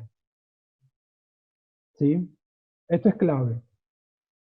Perfecto. Acá hay otra pregunta que dice, ¿por qué no incluir en el análisis y qué proyección le ve a la reconfiguración de un espacio regional?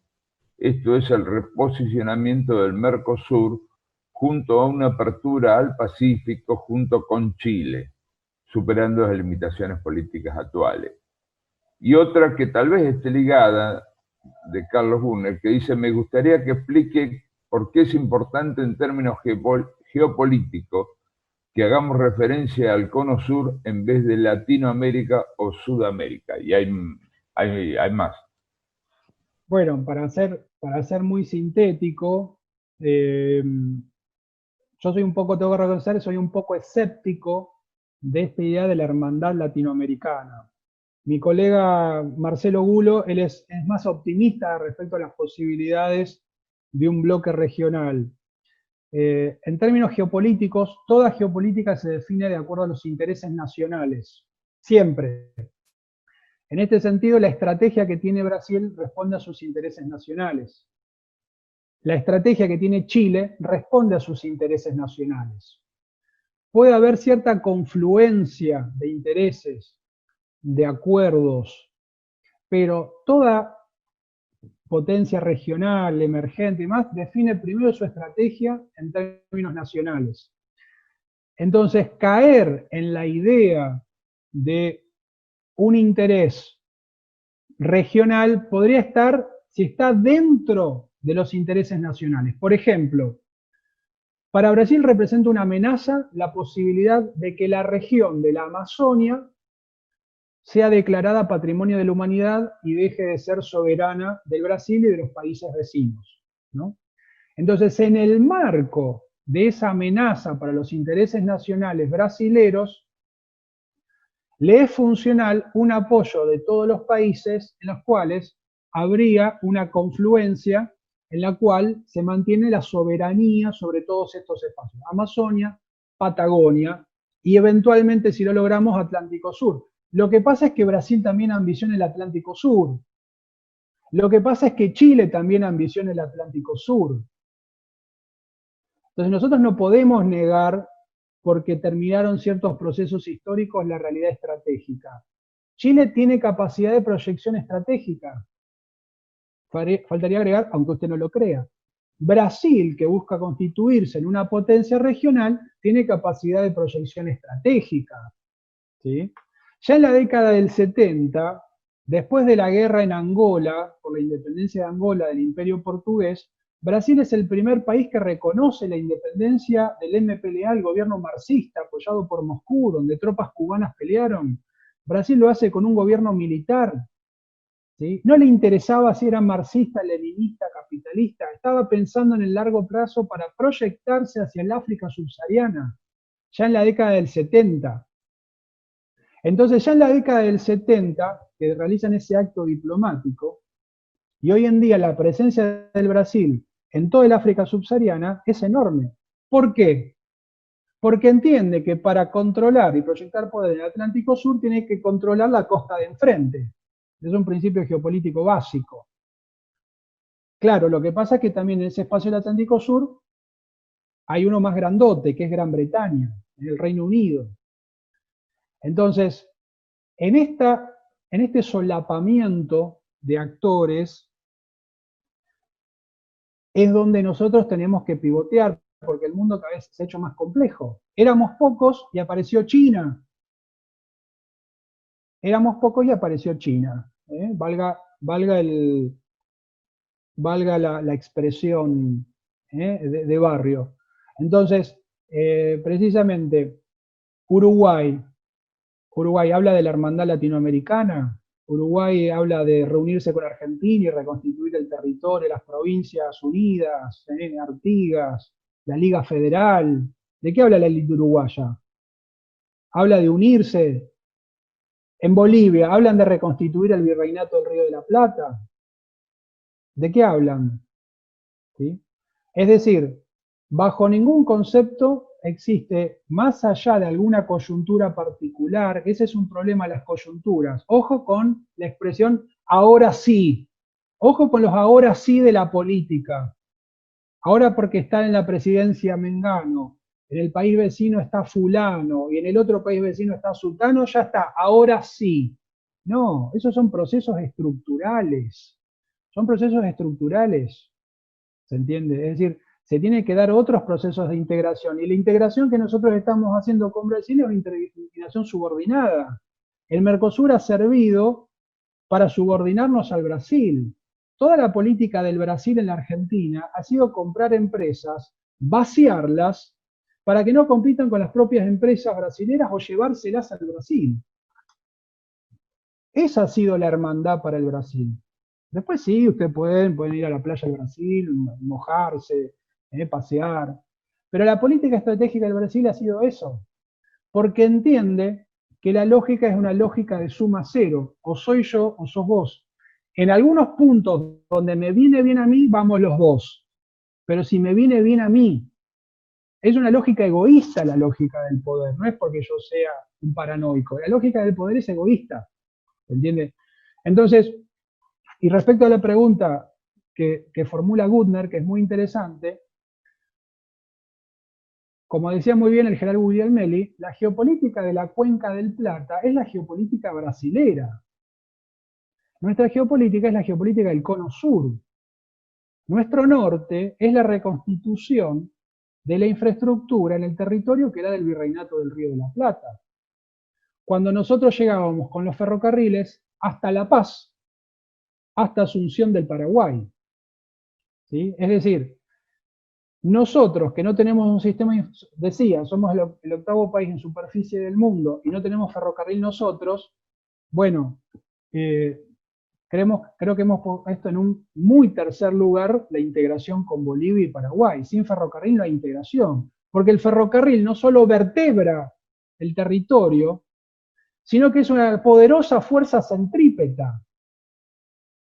Que yo pueda tener un tren que hace La Paz-Buenos Aires en 15 horas, en 10 horas, convierto la economía boliviana en parte de la economía argentina. Esa es la fuerza centrípeta. ¿Sí? El Uruguay lo mismo. que ahora Uruguay está abriendo la frontera a los inversores argentinos. Veámoslo como una buena oportunidad. Precisamente es la forma de invertir capital y traer al Uruguay hacia nuestra cuenca. ¿Sí? Es decir, pero nuestro eje es un eje norte-sur, es el eje que heredamos del Reino de España, que tiene su epicentro, tenía su origen en Asunción y baja por el Paraná hasta la Cuenca del Plata. De ahí al Alto Perú. ¿Sí? Por eso Perú es un aliado estratégico en todo esto, ¿no? Entonces sí es necesario negociar con Chile una salida al Pacífico, antes que lo haga Brasil más al norte. ¿Mm? Y seguimos siendo hermanos latinoamericanos, todo bien, pero pasa por ahí la construcción de poder. ¿Sí? Entonces después, ¿por qué? Porque una integración desde un lugar de debilidad va a ser una integración de vos vas a estar subordinado. En cambio, una integración desde una posición de fuerza te hace armador de reglas. Pones el juego. Entonces no hay que pensar primero en la integración y después en la construcción de poder, porque estamos poniendo el carro delante del caballo. Es al revés. Primero construimos poder y mientras vamos viendo de qué manera nos integramos, si no nuestra integración va a ser subordinada, va a ser desde un lugar de debilidad. ¿Se entiende? Hacemos otra pregunta, Hugo. Sí, cómo no, perfecto, muchas gracias. Acá pregunta... sí, un segundito. Sí. Facundo, Sebastián. En particular, en el Cono Sur, Brasil, ¿qué rol cumple en la geopolítica en el marco de la pandemia? Su accionar, pero en particular quitando a su dirigente la élite brasilera. Esto último, no sé si vos lo llegás a entender. No tengo abierto acá el chat, pero lo que es, Sí. lo que habría que pensar con Brasil, de acuerdo, si lo circunscribimos a la situación pandemia, esto tiene que ver con lo que hablábamos al principio. ¿Cuánto va a durar la pandemia? Porque Brasil hoy en día es el segundo epicentro después de Estados Unidos en cantidad de contagios y de víctimas. ¿Esto qué nos obliga a nosotros? Y que es uno de los factores que emergió cuando se declaró la cuarentena, que es el cuidado de las fronteras. ¿Sí? Es decir, nuestras fronteras, que en los últimos años se han convertido en un colador, precisamente en esta situación, tanto, bueno, nuestra frontera aérea se cerró, pero digamos, nuestra frontera territorial, ¿qué política vamos a tener con el Brasil si se transforma en los próximos, si esto viene para largo, si hasta el 2021 continúa precisamente esta... Vamos a suponer un escenario, que el virus no pierde virulencia, no muta, y su mutación no mitiga su impacto, su virulencia, y se corre hacia su frontera sur. Y nosotros volvemos, no sé, entramos en esta suerte de mal llamada nueva normalidad, abrimos las fronteras, y esto nos genera un impacto directo en nuestra población. Es decir, entonces, esto es clave. ¿Está en nuestra planificación estratégica el cuidado de las fronteras, la inocuidad de nuestras fronteras, la cuestión de la sanitaria en nuestras fronteras? ¿Sí? Bueno, esto es un tema clave. Esto no quiere decir que se vulnere necesariamente el comercio bilateral, pero el intercambio de personas, el cruce de fronteras, es una realidad que muchos países que ya lo establecieron, lo van a mantener. Más allá de que después eso se vuelva más laxo, se flexibilicen esas fronteras, hoy en día la cuestión, como decíamos, ante este impacto que tuvo el virus, los controles en todas las fronteras, ni que hablar cuando volvamos a viajar en avión, ¿sí? Vamos a ser portadores de algún tipo de patógeno hasta que no demostremos lo contrario. Esa va a ser la lógica. Entonces, bueno, esa va a ser la lógica. Entonces, porque precisamente esa es la justa causa, y que yo decía, la realidad es biopolítica también. Porque nunca antes, en estos últimos casi 30 años, después del fin de la Guerra Fría, el Estado tomó las riendas de los asuntos de la cosa pública de tal manera como lo ha hecho con esta pandemia. Es decir, por un lado, benéficamente, para resguardar la salud pública, en donde suponemos que este principio de cuidar la vida se va a mantener en todos los órdenes, pero al mismo tiempo, las medidas de restricción y de imposición de seguridad, todos sabemos que coartan libertades. Entonces, ese poder que asumen los distintos estamentos gubernamentales, provincial, municipal y nacional, es una realidad que llegó para quedarse. Todo lo que estábamos viendo de ciberseguridad, estas aplicaciones que tenemos algunos instalados en el teléfono para seguir el movimiento, Google que nos avisa, nos dice que nos va a avisar muy gentilmente si estamos cerca de algún apestado, ¿sí? Es decir, es un poco, suena hasta distópico, suena hasta una especie de esas novelas de Aldous Huxley, Un mundo feliz, ¿sí? Si esta nueva normalidad que le están llamando va a servir para entrar en un mundo orwelliano, en una distopía de George Orwell, de un mundo totalmente controlado, es una gran oportunidad para que estas entidades precisamente ajusten y utilicen la cuestión de la pandemia con otros fines, que no sean precisamente biológicos, ¿sí? Porque el control va a estar directamente sobre el cuerpo, va a estar introyectado en el cuerpo va a ser el nuevo campo de batalla. Esto se relaciona con la pregunta anterior, sobre el ciclo de las pandemias. La bomba no va a ser con fósforo, no va a explotar una bomba de fósforo, va a ser una bomba biológica, silenciosa, invisible, imperceptible, ¿se entiende? ¿Dónde va a estar el campo de batalla? En nuestros cuerpos. Por ello estamos hablando de una biopolítica. Respecto a este tema, presenté una ponencia hace algunos años, invitado por la Bundeswehr alemana.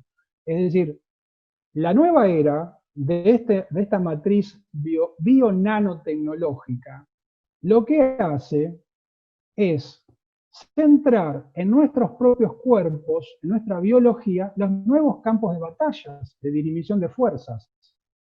Porque existe la capacidad técnica de crear por laboratorio un patógeno, un neurotóxico, un virus esterilizante, de acuerdo a un patrón genético de un grupo humano. Existe la capacidad técnica de hacerse. No es ciencia ficción, no es una película serie B de un sábado a la noche, ¿sí? Existe la capacidad técnica para hacer eso, ¿sí? Entonces, bueno, estos son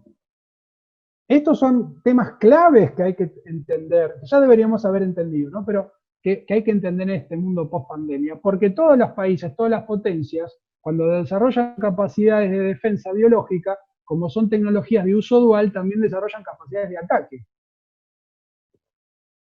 Entonces, poder defenderse te da esa doble posibilidad. ¿Cómo distinguimos nosotros un accidente de un caballo de Troya de esto de una intencionalidad, de algo deliberado? ¿Se entiende? Entonces, bueno, es un tema clave ese. Acá pregunta Diego, alumno tuyo también, me gustaría, ¿qué opina sobre la dicotomía internacional de lo que algunos opinólogos describen como una guerra entre nuevos nacionalismos emergentes contra el llamado globalismo? ¿Qué opina de esa dicotomía? Si cree que es genuina o una actuación internacional dramatizada. ¿Cómo valoraría estos nuevos escenarios? Bueno, sinceramente no reflexioné mucho al respecto. Lo que sí estoy viendo es que hay una suerte de minué de figuras que aparecen en medios alternativos, que se señalan, como por ejemplo el gurú de las finanzas George Soros, Bill Gates, personajes que ya anunciaron en ocasiones anteriores que tienen una agenda globalista, que tienen una concepción utilitarista de las personas y un esquema neomalthusiano. Es decir, tienen la idea de que sobra parte de la población mundial. Es decir, no son hechos aislados, hay poderosos intereses detrás de esta idea globalista. Yo siempre menciono el caso de uno de estos grandes sacerdotes de la nueva era ambiental, Sir James Lovelock, el autor de la hipótesis Gaia, que dice que para que esta entidad llamada planeta Tierra, que para él es una entidad viva, esté en estado de equilibrio, en una suerte de estado homeostático, la población mundial no tendría que ir más allá de los 700 a 1000 millones de personas. Es decir, lo que nos está diciendo Lovelock es que sobramos 6.000 millones de personas, ¿no? Sobramos 6.000 millones de personas. Entonces, Lovelock dice, quizás algún patógeno generado por Gaia, él lo deja librado a que la madre tierra nos castigaría en esta suerte de neopanteísmo apocalíptico que está en la Carta de la Tierra, que entroniza a Gea, es un mundo geocéntrico, se sacaría de encima la población sobrante de animales, los insectos humanos que le están afectando. Es decir, este llamado un genocidio masivo que hace la élite británica busca precisamente decantar en programas de políticas públicas y que por supuesto es promocionado como una realización del espíritu universal de la libertad, ¿sí? De la libertad individual. De ninguna manera se revela esto como una agenda globalista.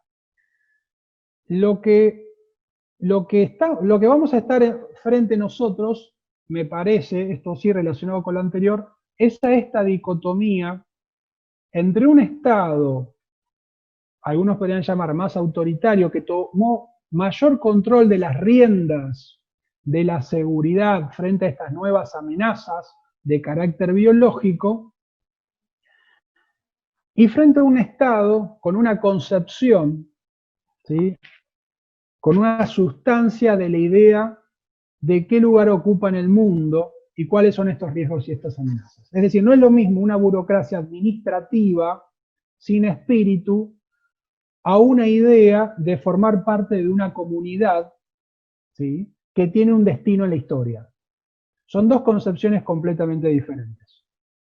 Todas las potencias tienen una concepción de que ocupan un lugar en la historia universal y se consideran el epicentro de ese tiempo histórico en el que viven. Todas, en todos los tiempos.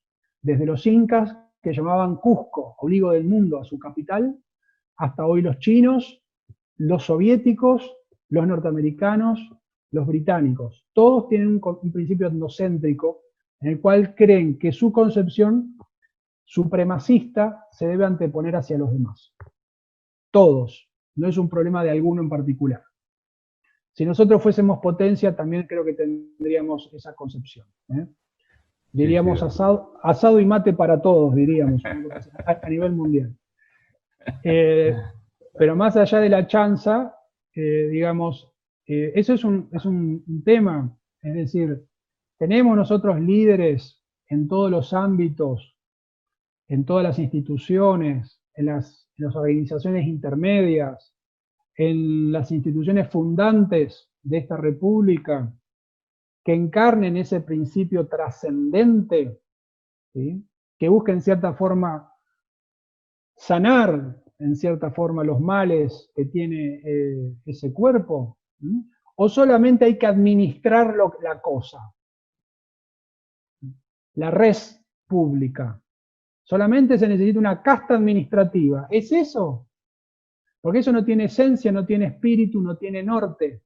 Y un país débil, con una casta administrativa, con un Estado únicamente burocrático, es funcional a una potencia que sí te pasa por arriba y tiene un principio trascendente. Y te pone en el lugar de esclavo, de lacayo. Entonces, ese me parece que es el gran debate. Muchos falsos líderes van a aparecer bajo una bandera nacional, ¿sí?, pero nunca ningún líder nos va a salvar. Nosotros somos una sociedad que necesita reconstituir sus lazos, tenemos desbrozado nuestro tejido, nuestra materia social. Por ahí empieza. Un líder, no existe el líder mesiánico hoy en día que nos venga a salvar. La figura salvífica quedó en la historia. La sociedad tiene que rehacerse, a mi entender, a mi humilde entender.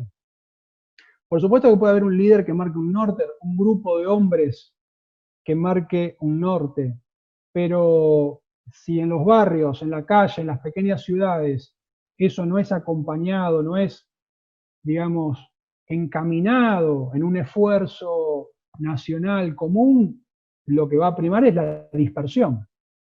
¿Sí? La dispersión. Entonces, por eso es clave esta doble tarea. La tarea de la labor social, del lazo social. El hombre es bueno, el hombre por naturaleza es solidario y participativo. El hombre no es lobo del hombre, como dicen los anglosajones, como dice la ética protestante.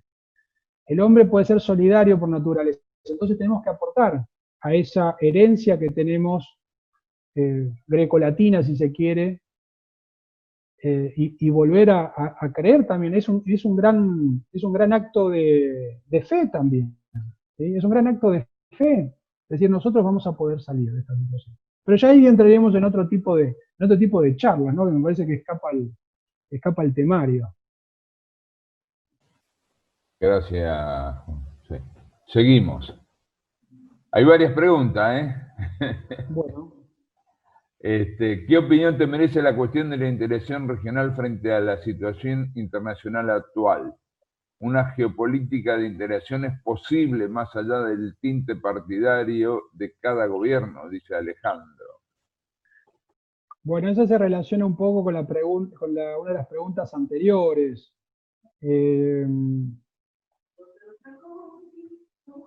Yo no sé si volver sobre lo mismo o en todo caso pasar a otra pregunta, porque me parece que quizás cuando se formuló la pregunta, ya yo después respondí la anterior y entonces quedó desfasada, quizás. Sí, por ahí está respondida. Bueno, a ver un segundito.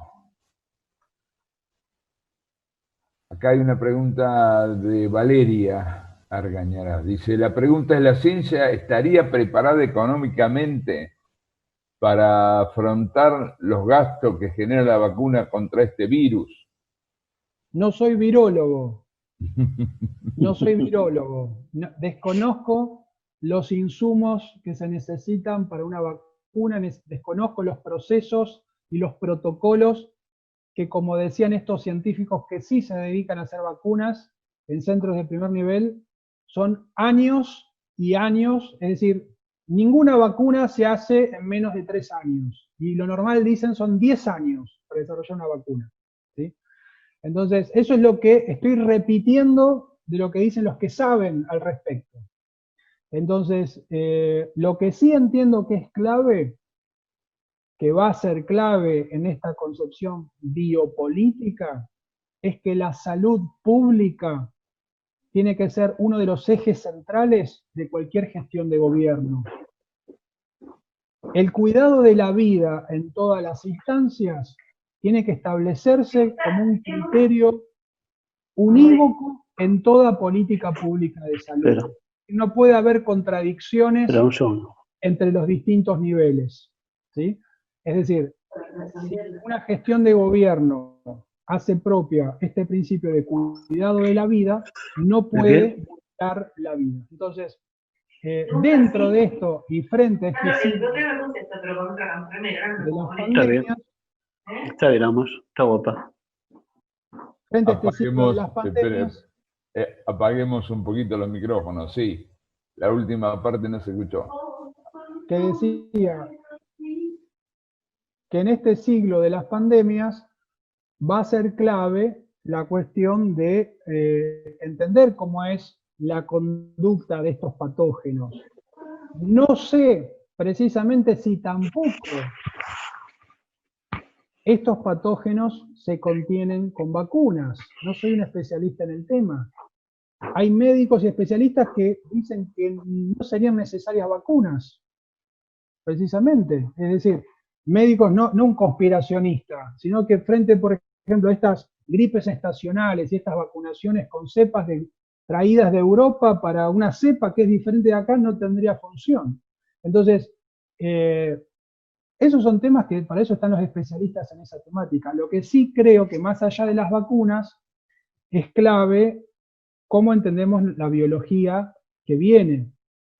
Yo creo que una de las grandes enseñanzas que nos deja, y esto no hice mención hoy, fíjense ustedes dónde fue más virulento, en qué espacio fue más virulento el COVID. En las grandes urbes. ¿Dónde existió mayor transmisión? En las grandes urbes. Es decir, las grandes urbes es uno de los grandes problemas espaciales que tenemos en nuestra modernidad. Nosotros en la Argentina en particular, como decía hace un momento, tenemos casi la mitad o más de nuestra población en una megalópolis y 4 grandes urbes. ¿Sí? En Buenos Aires, todo el AMBA, el Gran Rosario, el Gran Córdoba, el Gran Mendoza, el Gran Tucumán. Es decir, la mitad de la población está en 5 urbes. Y Argentina es el país, esto es un dato que siempre lo reitero porque me alarma, es el país del mundo que tiene mayor proporción de población en espacio urbano que en espacio rural. El 93% de nuestra población vive en espacios urbanos. Y somos el 8º país en superficie. ¿Sí? Es decir, nos hemos todos amuchados en panales de cemento cuando tenemos un país pródigamente espacioso. Ahora, si nosotros vamos a entender que debemos desconcentrar los grandes centros urbanos, tender a no vivir amuchados en panales de cemento y ocupar el espacio, bueno, ya es un tipo de política de reconfiguración del espacio que hace tiempo que venimos predicando en el desierto para que se tenga que hacer. Eso necesitaría de una serie de políticas de incentivos económicos, exenciones impositivas, de tendidos de infraestructura ferroviaria, de comunicaciones, de provisiones, es decir, otra concepción del espacio, otra concepción del sistema agrícola, un sistema agrícola de gran escala intensivo que va expulsando población del espacio rural y muda hacia los grandes centros urbanos. Entonces, si las próximas pandemias van a ser más virulentas en las grandes urbes, tenemos que ver cómo repensamos nuestros espacios. Fíjense ustedes que casualmente hoy en día en Buenos Aires se está presentando esta situación de que no hay espacio público para que la gente haga su caminata recreativa, incluso con distanciamiento social. ¿Por qué? Porque no tenemos espacios, porque no consideramos que el espacio sea un problema para nosotros. Vivimos amuchados como si nuestro territorio fuese el de Andorra, el de Luxemburgo, un pequeño principado, todos amuchados ahí. Entonces, bueno, esto es un tema clave de la geopolítica.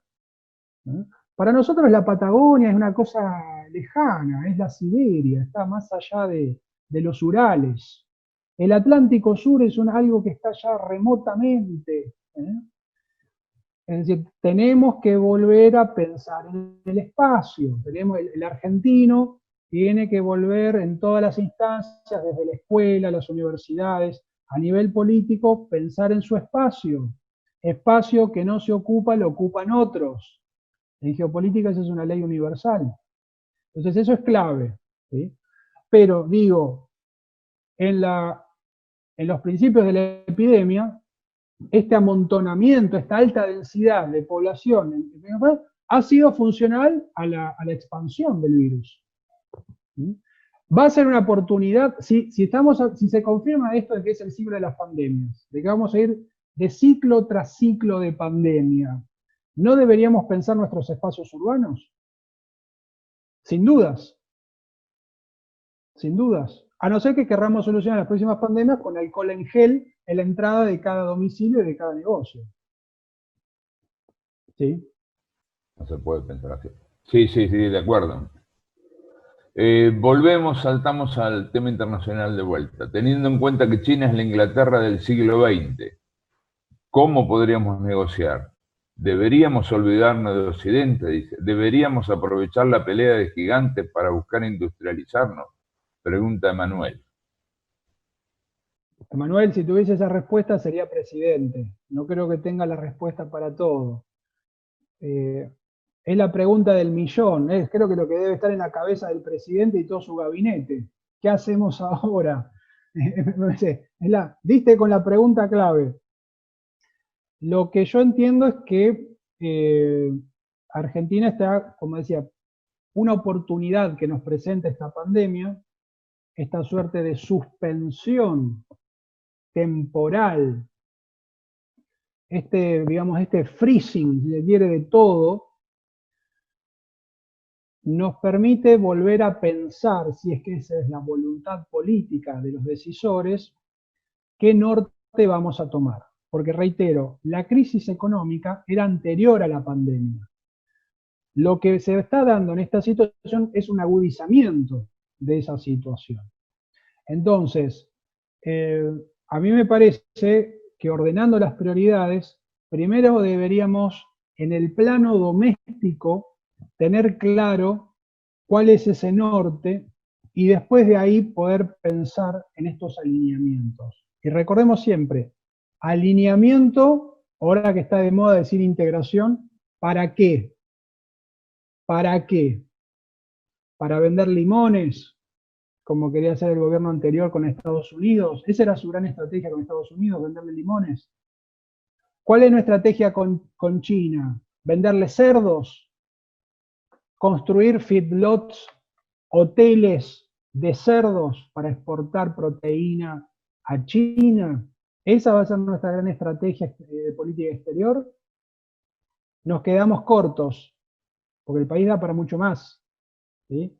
Entonces, hay ciertas cuestiones que tenemos que definir, que tienen que definir todos los sectores sociales.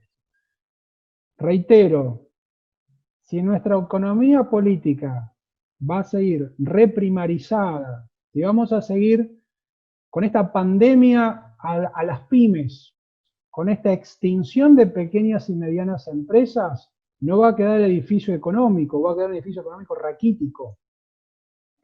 Entonces, antes de pensar en la integración, sea con China, con Estados Unidos, tenemos que pensar desde dónde y para qué. Porque si no, nos van a estar sobrando no 15 millones de argentinos, sino 30 millones de argentinos, que no se van a poder insertar en ningún tipo de circuito económico. ¿Se entiende? Entonces se va a cumplir la profecía de los neomalthusianos. Les sobra población. Hacemos una pregunta más, Hugo, entonces. Sí, aprovechemos alguna pregunta más. Yo voy a pasar un aviso. El próximo viernes nos va a acompañar Mariano Quina, bajo este sistema, en el mismo horario. Después vamos a pasar las claves de la nueva reunión. Va a tratar acerca de conceptos fundamentales de la doctrina nacional. Eso será el próximo viernes. Y un pedido hago ahora, que cuando puedan vayan prendiendo la cámara, como para sacar una foto del conjunto. Y vayamos a una de las últimas. Ya estamos. Supeditarse, podría, dice, a ver, sí. Dice Federico Fernández. ¿Podría supeditarse la autorización a la movilidad de esos cuerpos en el mundo a la adquisición de determinadas vacunas estandarizadas? ¿Podés responderla? ¿Te queda clara la pregunta? Yo creo que tiene relación con lo que antes mencionábamos sobre esta posibilidad técnica donde el cuerpo, nuestro cuerpo, pasa a ser materia de entrecruzamiento de intereses y de proyección de poder. Es decir, somos, digamos, podemos decirlo, un gran botín biológico para muchas de estas grandes corporaciones alimentarias, farmacéuticas, y de la bio-nanotecnología. Entonces, en este sentido, tenemos que entender que Esta nueva forma de proyección de poder va a ser biopolítico. ¿Mm? Es decir, al espacio territorial, tal como concebíamos hasta la revolución industrial, la proyección de poder, es decir, me expando, acaparo territorio, soy más poderoso, las nuevas formas quirúrgicas de proyección van a ser microfísicas y van a apuntar hacia el espacio celular. ¿Sí? El espacio celular, gracias a la nanometría, se va a convertir, decía, y ya se está convirtiendo en un nuevo campo de batalla. Entonces, dentro de eso, puedo planificar cualquier tipo de esquema de ingeniería social que ya es posible porque existe la capacidad técnica, reitero. Entonces, yo puedo diseñar permisos, puedo vedar, puedo otorgar acceso, denegar acceso, suprimir la vida o poner en una condición de suspensión una vida en base al consumo de determinado dispositivo o insumo que yo estoy comercializando. ¿Por qué? Porque si yo controlo la matriz de esa espacialidad microfísica, puedo desarrollar la arquitectura, ¿sí?, y operar sobre esa espacialidad microfísica, ¿sí? Es decir, no va a haber geopolítica únicamente en el sentido tradicional, sino que también va a haber una geopolítica microfísica. Esto es lo que le decía que había presentado en la Bundeswehr unos años atrás. La nueva geopolítica, que no reemplaza a la anterior, sino que se viene a sumar, va a ser una geopolítica microfísica. Nosotros estamos viviendo un eslabón inicial de lo que es esto con nuestro sistema agroalimentario, que es algo de lo que está desarrollado en el libro que vos mencionabas al principio, Geopolítica y Alimentos.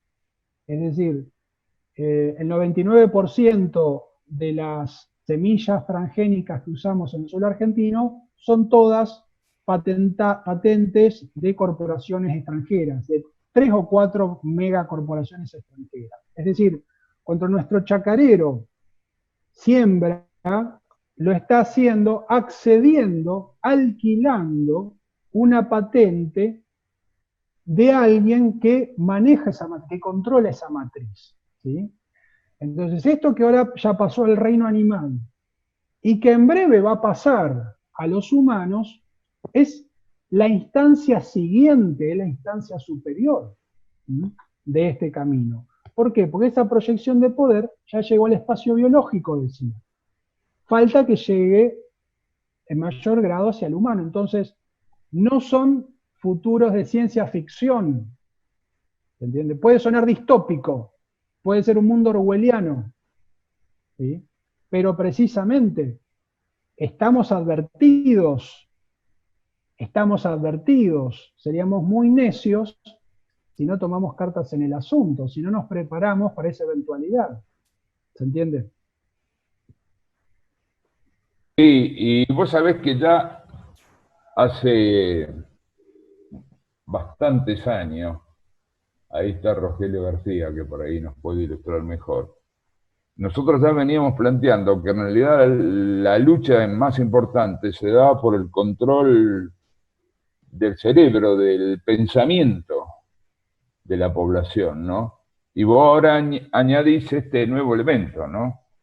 Sí. La lucha cultural para hacernos consumidores, ¿sí?, en lugar de hombres libres, primero se dio en la mente de la gente, ¿no? Y aunque yo creo que la mente y el espíritu es ingobernable, pero las células no. Estamos atados a nuestra condición física biológica. No caigamos en que todavía lo único que nos queda es la mente, porque también podemos ver la cosa. Pero, es decir, es una nueva dimensión que se viene a sumar.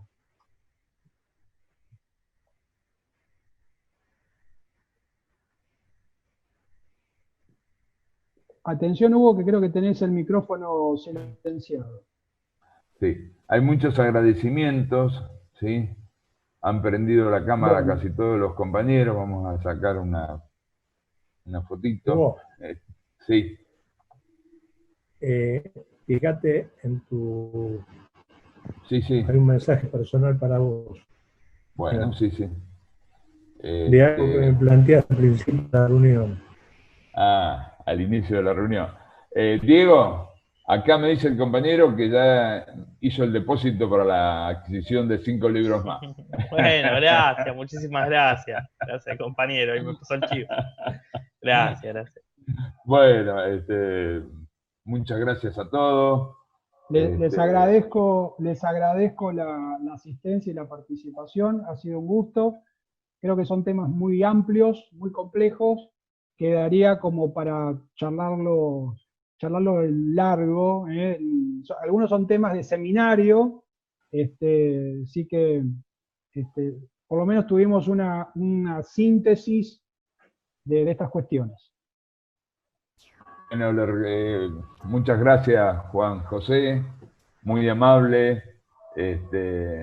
Esperamos volver a encontrarnos presencialmente también, que es muy importante. Sí, esperemos. Gracias, compañero. Gracias. Gracias, saludos, ahí lo veo a César. Gracias, Juan José. Muy buen fin de semana. Muchas gracias. Gracias igualmente. Que vaya muy bien. Gracias y buen fin de. Hasta luego. Gracias. Muchas gracias.